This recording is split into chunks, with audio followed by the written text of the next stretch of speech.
sangat-sangat kering. Padahal di sini musim penghujan nih. Obat itu tak perlu mahal, yang penting tepat sasaran dan rutin. Ini sangat cocok untuk pemula yang minim modal. Gunakan cara saya ini. Yang efektif untuk patek itu bahan aktif.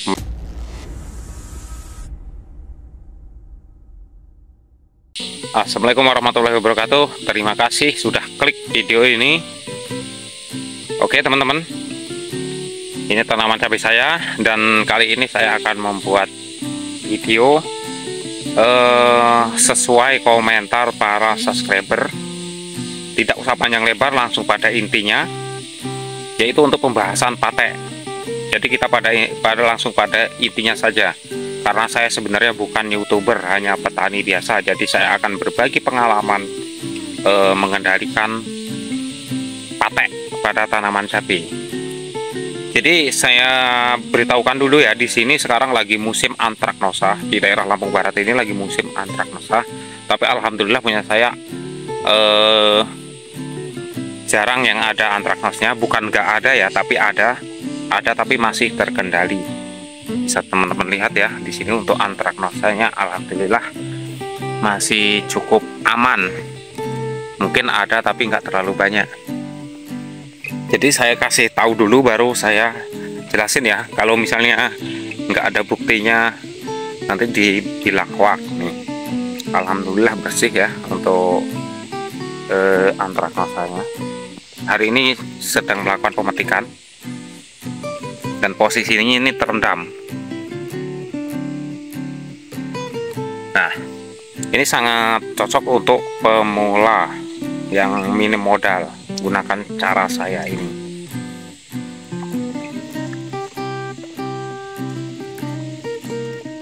Ini sudah petikan ke-16 kalinya ya. Nih, lagi petik, alhamdulillah untuk antraknosanya aman. Oke, tidak usah panjang lebar ya. Hanya petani yang ingin berbagi pengalaman budidaya cabai dengan cara yang minim. Ini khusus buat pemula yang minim modal, bukan untuk senior. Kalau senior ya obatnya mahal-mahal tentu ya. Ini khusus buat pemula yang minim modal, yang baru belajar nanam cabai seperti saya. Saya juga baru pertama kali nanam cabai ini, tapi alhamdulillah untuk di daerah kami ini punya saya ini alhamdulillah lolos dari antraknos. Ini udah dipetik ya teman-teman. Alhamdulillah lolos dari antraknosa atau patek. Dan punya teman-teman saya di sini rata-rata sudah tumbang terkena antraknosa. Itu masalahnya apa? Karena saya menggunakan obat yang mahal? Tidak. Yang jelas disiplin dan rasa sayang kepada tanaman, itu kuncinya. Disiplin dan rasa sayang kepada tanaman itu kunci dari keberhasilan kita dalam bertani. Oke. Kenapa harus ada rasa sayang kepada tanaman? Ya karena kita kalau ada rasa sayang, yang kita urusin ini adalah makhluk hidup, bukan makhluk mati. Dia itu makhluk hidup sama seperti kita, seperti hewan. Jadi dia akan merasa kalau kita sayangi, kalau benar-benar kita urus. Jadi kalau kita sayang pasti akan mengurusnya dengan benar-benar. Obat apa saja yang saya pakai jangan di skip. Oke, akan saya tunjukkan dan akan saya tunjukkan juga cara penyemprotannya. Yuk. Oke teman-teman, obat apa saja yang saya pakai untuk mengatasi patek. Ini semuanya obat ada di kios pertanian ya. Jadi saya sarankan buat teman-teman kalau ingin mengobati tanaman, gunakan obat memang untuk pertanian ya. Meskipun murah, yang penting tepat sasaran. Jangan menggunakan bahan-bahan yang bukan untuk pertanian. Kadang-kadang kita menemukan referensi dari mana lah, dari teman atau dari YouTube atau dari mana, kita mengatasi penyakit menggunakan bahan-bahan sebenarnya bukan untuk pertanian. Itu menurut saya sangat tidak saya sarankan. Yang ada bukannya sembuh, malah penyakit itu nggak ada perubahan, akhirnya kita akan kembali menggunakan produk-produk yang memang dikhususkan untuk pertanian. Jadi saya sarankan tetap menggunakan barang yang umum memang dianjurkan untuk tanaman. Baik, di sini saya akan menggunakan Mancozeb ya, Mancozeb basing ya, terserah mau pakai apa. Ini saya pakai Quinjet. Ini harga termurah di sini 75.000. Kalau ada yang lebih murah lagi tidak apa-apa, yang penting Mancozeb. Ini gunakan dosis, jika sudah ada antraknosnya gunakan 4 sendok makan. Oke, 4 sendok makan. Kalau untuk pencegahan 3 sendok makan. Untuk fungisida yang kedua yang efektif untuk pate itu bahan aktif metil tiopanat. Seperti ini ya. Merek dagang Tilo, bahan aktif metil tiopanat. Untuk harga ini 35 sampai 40.000. Ini gunakan satu tutup ini ya teman-teman, kurang lebih 35 mili per tangki. Yang kedua, saya juga menggunakan obat untuk lalat buah. Saya menggunakan Dimetoat. Untuk bahan aktif Dimetoat merek dagang Tostoat. Ini biasanya saya gabungkan dengan Dangke untuk pembunuh telur dan larva. Ini berhubung kemarin saya sudah menyemprotkan pakai Dangke bahan aktif metomil, hari ini cukup Tostoat saja. Untuk selanjutnya yang paling cukup penting, gunakan penembus dan perata. Ini harus ya teman-teman, karena untuk membawa larutan insektisida dan fungisida ke jaringan tanaman, saya sarankan harus pakai penembus dan perata. Kalau saya menggunakan Borel. Kalau di tempat teman-teman nggak ada, bisa gunakan merek lain. Untuk selanjutnya, untuk melebatkan buah, gunakan MKP dari Pak Tani untuk kandungan kalium dan fosfat. Ini memang ditujukan untuk masa pembuahan. Oke, sekarang kita larutkan. Apa saja dulu yang dilarutkan, ikut terus, jangan di skip biar paham. Baik, untuk pencampurannya sendiri jangan salah ya teman-teman. Yang pertama kita aduk WP. Jadi usahakan untuk mencampur di tangki itu dalam bentuk larutan, bukan katan ya. Maksudnya larutan itu sudah kita larutkan dalam air, baru kita masukkan ke tangki. Yang pertama kali kita masukkan WP, setelah itu SL atau SC. Jadi pertama fungisida, ini kita gunakan Quinjet ini 4 sendok.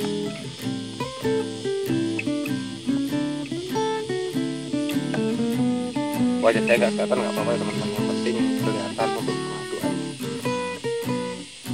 4 sendok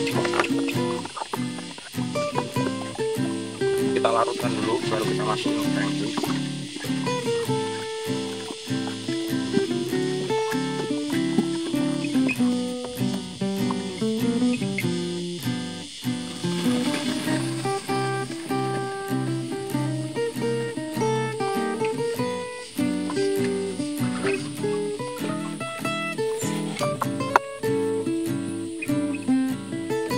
Baru ini cairan Excel dan IC.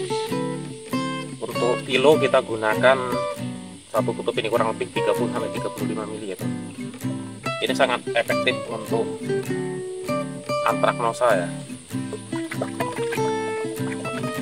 Jadi kita itu tidak perlu mahal-mahal, yang penting tepat sasaran. Belum tentu yang mahal itu tepat sasaran. Selanjutnya untuk pengusir lalat buah, Tostoat. Kita gunakan dosis 20 mili. Ini kebetulan habis ya teman-teman. Ini kita kurang lebih 20 mili.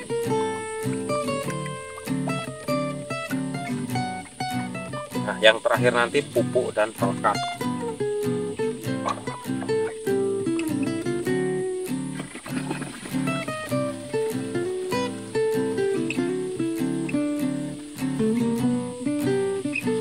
terakhir pupuk dan pekat. Kita gunakan MKP kurang lebih 3 sendok makan.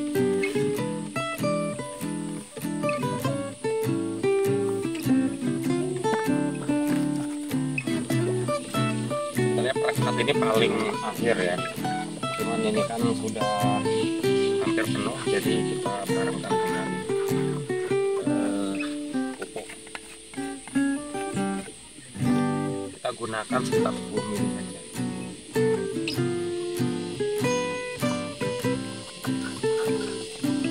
Jika tanaman sahabat tani pengen berbuah lebat, gunakan MKP ya teman-teman. Selain untuk melebatkan buah, juga dapat membantu mempertahankan dari serangan hama dan penyakit-penyakit tentunya, karena ada kandungan fosfat dan kalium. Untuk musim hujan sangat cocok karena tidak ada kandungan nitrogen.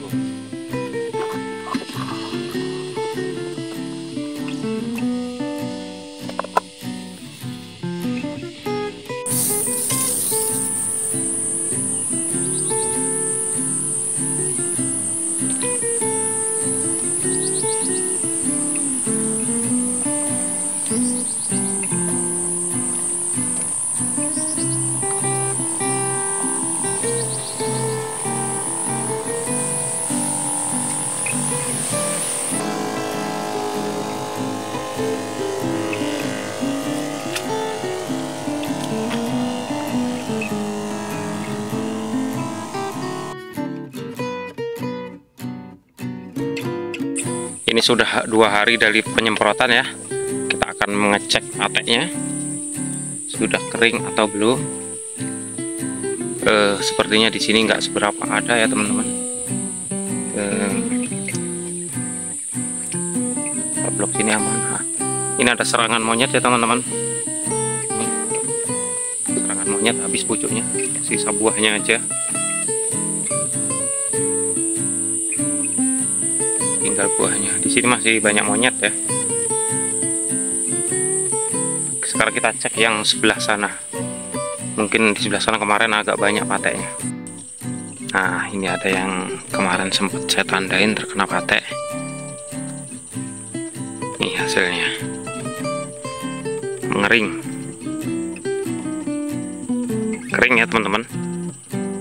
Sangat-sangat kering. Padahal di sini musim penghujan nih. Jadi obat itu tak perlu mahal, yang penting tepat sasaran dan rutin. Nih, di sini musim penghujan ya teman-teman. Nih, saya tidak bohong, bukan kemarau. Ini dataran tinggi. Alhamdulillah untuk pateknya sudah mengering. Ini bisa dilihat nih, ada yang terkena nih. Jadi dia tidak menyebar, cukup satu bagian, satu titik. Jadi yang lainnya aman. Ya.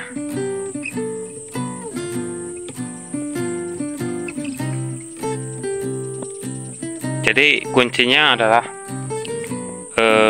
rajin dalam penyemprotan, 1 minggu 2 kali. Waktunya adalah setelah petik.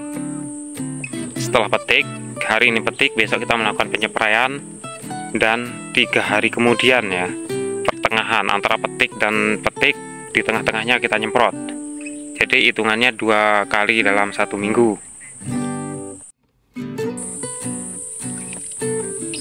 Wah, ini patah ya teman-teman, karena buahnya lebat banget ini, jadi nggak kuat batangnya. Oke, cukup sekian dari saya. Semoga video ini bermanfaat buat teman-teman yang mengalami kendala antraknosa atau lebih tepatnya patek. Cukup sekian dari saya. Assalamualaikum warahmatullahi wabarakatuh.